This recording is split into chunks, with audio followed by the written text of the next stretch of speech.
This ABC 15 flash briefing is sponsored by Sanderson Ford. Straight up. Hi, I'm Steve Irvin with your top stories from ABC15 Arizona. Turning to the border, ABC15 learning the Biden administration plans to end Title 42 on May 23rd. And now we're learning Arizona Senator Kyrsten Sinema is going to hold a hearing on it. The program, which has been in effect since March of 2020, keeps asylum workers in Mexico, or asylum seekers in Mexico, that is, so they don't risk infecting U.S. citizens with COVID.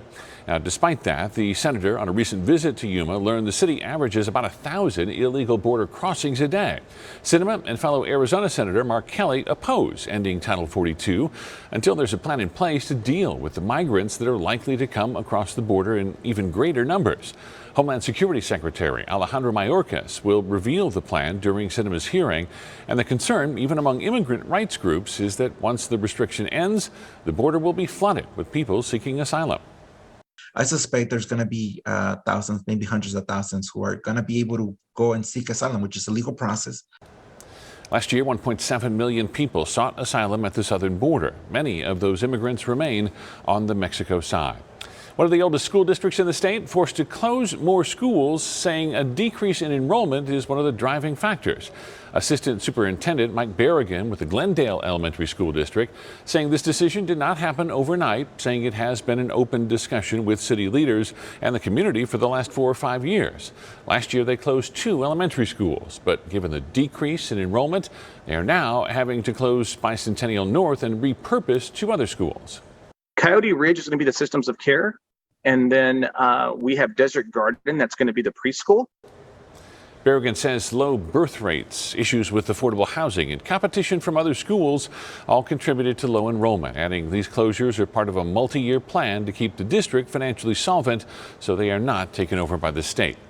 A team of very clever students taking their smarts to the national stage. The Science Bowl team from Basis Peoria took home top honors at the regional competition, landing them a chance to take on the very best in nationals in May. They'll compete in a semifinal first.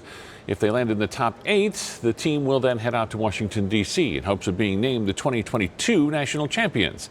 They tell us it's not only about how much you know, but how you work together.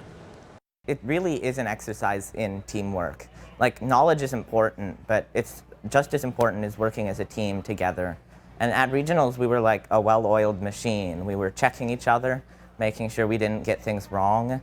And that's a wonderful experience. It really does help to build bonds between us. Over the next month, they'll spend countless hours practicing for the upcoming match. Many of them telling ABC15 they feel like they've already won just by the fact that they've built lifelong friendships through that hard work. Teams will receive at least $500 and up to $3,000 for first place to use for their school's STEM activities. We first told you about 32-year-old Martin Villalobos when he went missing in February, his family growing desperate as each day passed without a sign from him. Villalobos had been riding his dirt bike at a trail near Tucson when he crashed into a hole. After waking up from a blackout, he knew he had injured his back and couldn't move. He also had no way to ask for help. His phone was dead. After staying in that hole for 4 days with no food or water, he says he heard a man ask him about his bike. He knew it would be his only chance to get help. I'm literally going to die if you don't help me. And he left me a flashlight and he left it on. He said, I'll be back. That Good Samaritan, a homeless man who went to a nearby gas station and got help. Villalobos was rushed to the hospital where he spent weeks recovering. Villalobos is now back at home and determined to heal and walk again. You know how many times I heard doctors saying you're not going to walk no more? Like, kind of, this is going to be your wheelchair life, this and that. I'm like, you ain't going to tell me? You know, why? Just because you go off a book? Well, technically I shouldn't be alive for 4 days either, right?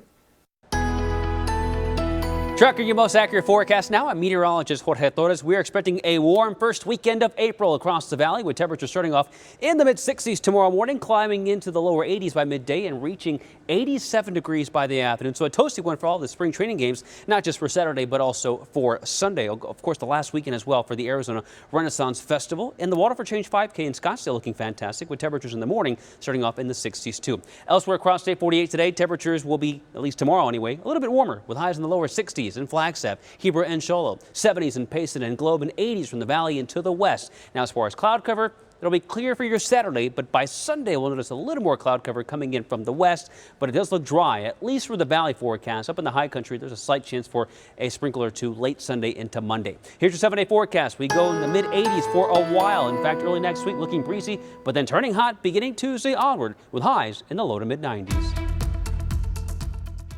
For the latest headlines, weather, and traffic, head to abc15.com or download the free ABC 15 mobile app.